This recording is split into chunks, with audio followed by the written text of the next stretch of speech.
तर दोनही शिवसेना एकत्र येण्याबाबत सुषमा अंधारेंनी एक मोठं वक्तव्य केलंय। बाळासाहेबांच्या स्वप्नासाठी एकत्र येत असतील तर योग्य, दोन शिवसेनांमध्ये चर्चा होत असेल तर वावगं काय। लोकशाही मराठी सोबत बोलताना सुषमा अंधारे यांनी हे सूचक वक्तव्य केले। नॅचरल अलायन्स असं म्हटलं जातं, तर त्यावेळेला जे मुळात एकच आहेत ते जर पुन्हा एक होणार असतील किंवा त्या दृष्टीने काही चर्चा होणार असेल, होणार की नाही मला माहित नाही, परंतु मला असं वाटतं की त्यांच्याकडून निवडून आलेल्या अनेक नगरसेवकांची ही इच्छा नक्की असू शकते की मुंबई महापालिकेवर काहीही झालं तरी शिवसेनेचाच भगवा फडकला पाहिजे। जी इच्छा आमची सगळ्यांची आहे। आता या इच्छेचा सन्मान करायचा की नाही हे उपमुख्यमंत्री एकनाथ शिंदे यांनी ठरवायचं आहे। हिंदू हृदय सम्राट बाळासाहेब ठाकरे यांचे जन्मशताब्दी वर्ष आहे आणि त्यांचा कायम हा संकल्प राहिलेला आहे की बीएमसीवर फक्त आणि फक्त शिवसेनेचा भगवा फडकेल। तर त्या अनुषंगाने प्रत्येकाने प्रयत्न केले पाहिजेत। तो प्रयत्न अगदी राऊत साहेब करत असतील तर फार म्हणजे अभिनंदनीय गोष्ट आहे। या प्रयत्नांना साथ द्यायची की नाही हा प्रश्न खरा त्यांच्याकडून आहे।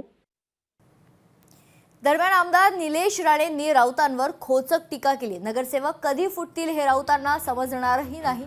जे निवडून आलेत त्या नगरसेवकांवर लक्ष द्या, ते कधी गायब होतील कळणार नाही असं देखील राणे म्हणाले।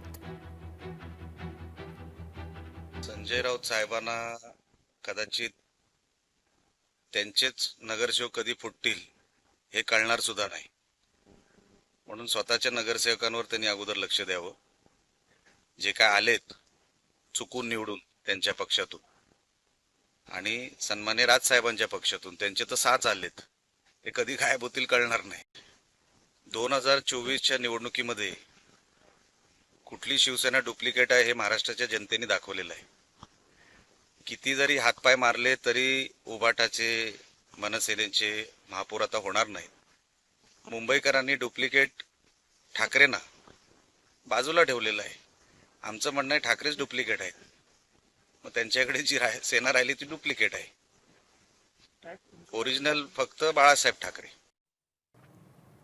दरम्यान चंद्रशेखर बावनकुळेंनी देखील राऊतांना टोला लगावलाय। राऊतांना झोपून उठल्यावर एकच काम असतं, सकाळी उठायचं आणि फक्त आरोप करायचे असं बावनकुळे म्हणतायत। झोपून उठल्यावर त्यांना तेच काम आहे, आरोप करायचा। वस्तुस्थिती अशी आहे की देशातला सर्वात जास्त गुंतवणूक असणारा महाराष्ट्र होतोय आणि महाराष्ट्रामध्ये मागच्या दौऱ्यामध्ये 17,50,000 कोटी रुपयाची जी गुंतवणूक झाली त्यापैकी बऱ्यापैकी एमओयू हे क्रियान्वित झाले आहे। त्यामुळं चांगल्या पद्धतीचं इन्व्हेस्टमेंट आहे, चांगल्या पद्धतीचं डेव्हलपमेंट होते आहे, चांगल्या पद्धतीचं इंडस्ट्री येत आहे। मी स्वतः महसूल मंत्री म्हणून कितीतरी जागा या वर्षभरात दिल्या आहेत। उद्धव ठाकरेचं 2.5 वर्ष आणि आमचं 1 वर्ष एवढा जरी आपण ताळमेळ केला तरी तुम्हाला जास्त येईल। आम्ही कुठलीही तडजोड करणार नाही। महाराष्ट्राच्या जनतेचे आम्ही आभार मानतो। आम्हाला सर्वात मोठा विरोधी पक्षाचा कौल त्यांनी दिलाय। खरं तर विजयी नगरसेवकांचं अभिनंदन करतो असं विधान हर्षवर्धन सपकाळ यांनी केलंय। पहिल्या दिवशीपासून काँग्रेस स्थानिक स्वराज्य संस्थांच्या निवडणुकीला आम्ही कसे सामोरे जाणार आहोत हे आपल्याला जे सांगितलं त्याच अनुषंगाने आम्ही प्रत्येक निवडणुकीला सामोरे जात आहोत। जिथे स्वबळावर शक्य असेल तिथे स्वबळावर निवडणूक आम्हाला लढायची आहे। जिथलं स्थानिक नेतृत्व हे आघाडी करण्याच्या अनुषंगानं त्या ठिकाणी सूचना करत असेल तर ती आघाडी तिथे आम्हाला करायची आहे आणि इंडिया अलायन्स आणि समविचारी यांच्यासोबतच आम्ही आघाडी करणार आहोत आणि शक्य तिथे आम्ही स्वबळावर निवडणूक लढणार आहोत। ही जी आमची असणारी पॉलिसी है ती जिला परिषदेच्या निवडणुकीतही ती कायम राहील। जे महाराष्ट्र में भी आंदोलन करेंगे, वाराणसी भी जाएंगे, वहां आत्मक्लेश करेंगे। नॉन बायोलॉजिकल देशाचे आपले पंतप्रधान आहे, त्यांनी तुर्तास अमेरिकेचा दबाव हा त्यांच्यावर किती आहे आणि अमेरिकेच्या दबावापोटी आपले अनेक जे बंदर आहेत त्याच्यावरचा अधिकार ते कसे सोडत आहेत ते त्यांनी बोलावं। नरेंद्र सरेंडर का झाले हे त्यांनी सांगावं।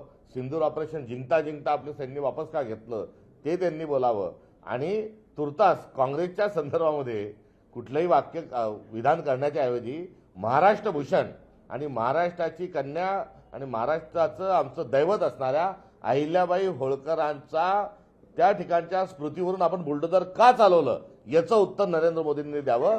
काँग्रेसच्या संदर्भात महाराष्ट्रात चिंता करण्याची त्यांना आवश्यकता नाही.